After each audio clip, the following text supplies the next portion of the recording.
7 Pro and is available on Sprint. The HTC ARRIVE can be purchased at the usual price of $200 with a 2-year contract.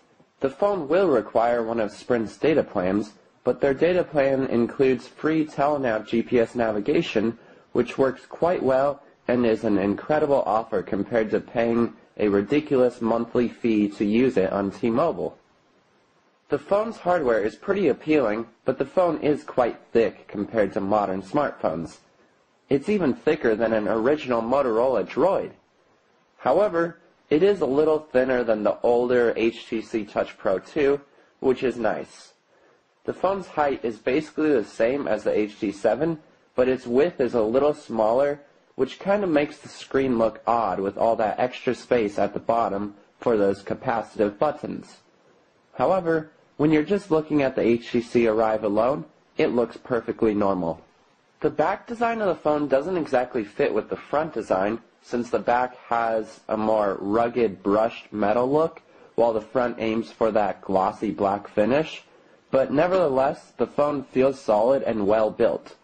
The buttons are actually easy to press. I'm talking about the camera buttons and the volume buttons. And there's no wiggle space on the buttons, unlike on the HD7 where the volume rocker was actually loose. So the phone is well constructed. And when you slide out the keyboard, the screen automatically pops up at an angle. This may feel strange at first, but you'll get used to typing at this angle. It would be nice if this screen pop-up was optional, since some may like typing with a flat screen, but it isn't too big of a deal. The sliding mechanism feels quite solid actually, and that's after a couple weeks of use. You'll get used to sliding the keyboard out, and it does have kind of a spring-loaded feel to it once you get it halfway out, and it doesn't really take much effort to slide it out. And sliding it back in is pretty easy once you know how it closes. At first it might feel a little weird, but it's pretty easy to close. The keyboard is actually pretty nice and works well in Windows Phone 7, but there are some instances where it becomes a nuisance, like when you are browsing the web and want to switch tabs. To switch tabs, you have to close the keyboard, tilt the phone upright, then click the Switch Tabs button, and then slide the keyboard back out, since Windows Phone 7 hides all those extra buttons while in landscape mode on the browser. Typing on the keyboard itself is quite solid and feels really good. It'll take some time before you are fast at typing on the keyboard, but once you use it for a few days, you will most likely love it. However, the on-screen keyboard is actually just as fast to use, in my opinion, and that on-screen keyboard works well in both portrait and landscape. When I compared the typing speeds, I actually typed faster with the on-screen keyboard than I did with the slide-out keyboard, but they are both very close. For longer sessions of writing, I found myself using the slide-out keyboard since it simply has more precision. The screen definitely looks crisp and clear. Text is really sharp since the screen has the same resolution as the HD7, but is only 3.6 inches diagonally, which means it has more pixel density. However, there are a few negatives about the screen. One problem is that you can barely see the screen in daylight. The sunlight lowers your visibility of the screen just like it does on the HD7, and that can be a big issue. Another problem is that gradients on the screen don't show up correctly. The phone software must be set to 16-bit instead of 32-bit, since gradients are showing up choppy instead of smooth. Now, this issue has been appearing on HD7s, and it seems like it was a software update that actually caused the gradient issue, so it could be fixed again by another software update from HTC, but it's a bit disappointing to see these choppy gradients when you just bought a new phone. Otherwise, the display is vibrant and sharp. The HTC ARRIVE comes preloaded with Nodu, so your games load fast and the marketplace doesn't crash. This also means that you have copy-paste out of the gate.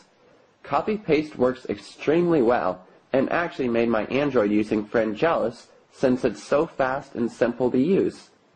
The slide-out keyboard also includes arrow keys that let you navigate the cursor, which is a great touch since placing the cursor right where you want it can sometimes be a challenge in Windows Phone 7. The camera on the HTC ARRIVE is only a 5 megapixel camera, and it only takes decent pictures. It definitely won't replace an actual camera, but it does the job when you just need to take a quick picture, and it looks good for uploading some pictures to Facebook or simple things like that. It still, however, suffers from the usual HTC camera problems, which is that it can't record a video at a decent frame rate when you're in an area with lower lighting than usual. So unless you're outside or in a daylight lit room, the frame rate will be ridiculously reduced. So if you're filming something inside at nighttime, even with lights on, it usually has a big impact on that frame rate. Also, you have to hold the phone perfectly steady when taking a picture, or else it'll come out severely motion blurred. It's a lot easier to hold it steady when taking a picture because the button's a lot easier to press than the HD7 is, but it's still pretty annoying that it doesn't have any image stabilization help. The flash on the phone is pretty bright, but not as bright as the HD7's dual LED flash. However, it gets the job done and does act as a decent flashlight. The internet speeds on the phone felt pretty fast and were extremely reliable. Unlike T-Mobile, where the data seems to randomly stop working for me, Sprint's data constantly worked every time I took the phone out. I won't go into any speed comparisons because it's a known fact that data speeds will vary depending on which city you live in, but I can say that I never felt a need to turn on Wi-Fi since the data was plenty fast and always reliable. Calls sound pretty good on the HTC ARRIVE, and the earpiece is set at a higher volume than the HD7, which is excellent since the HD7 was pretty quiet to hear. The speakerphone also works really well on the HTC ARRIVE. Press 2. To change your personal options, press 3. When we tested the call quality, both the HD7 and ARRIVE sounded basically identical, and they both sounded like pretty good cell phones. There's no distortion in the sound or nothing noticeably bad, but when we turned on the speakerphones, the HTC ARRIVE actually sounded better, and it was less obvious. Our callers didn't notice that we were really talking on a speakerphone. So the speakerphone is pretty good, and we could hear them perfectly from our end on the HTC ARRIVE. The phone also doesn't have any major signal degradation, so you can hold it just about any way and usually pick up a signal just fine. The speakers for the music are also a lot louder compared to the HD7. They actually play at a reasonable volume like any smartphone should.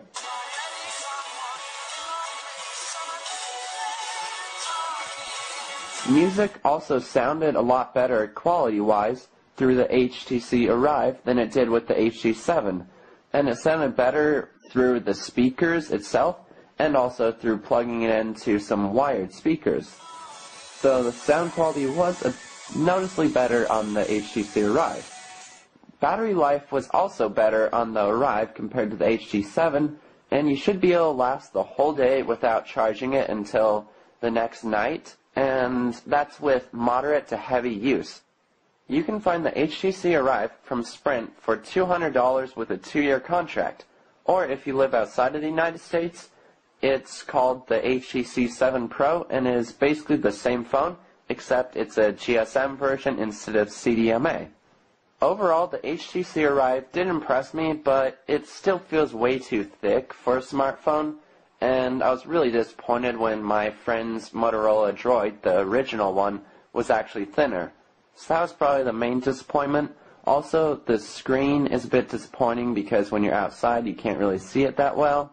But otherwise, the high points are the keyboard's really good, the speaker and sound quality is really great, and the phone call quality is pretty good, and you do get free GPS navigation, which is important because Microsoft never put Bing navigation on Windows Phone 7 yet. And overall, it's a really snappy operating system, and you probably already know a lot about Windows Phone 7, but it has a great app store, really fluid interface, and it all works really well, especially after the No-Do update. There's also plenty of space for your music since the phone comes with a 16GB storage card from Sprint. Once again, the phone is called the HTC ARRIVE, and you can find it exclusively on Sprint.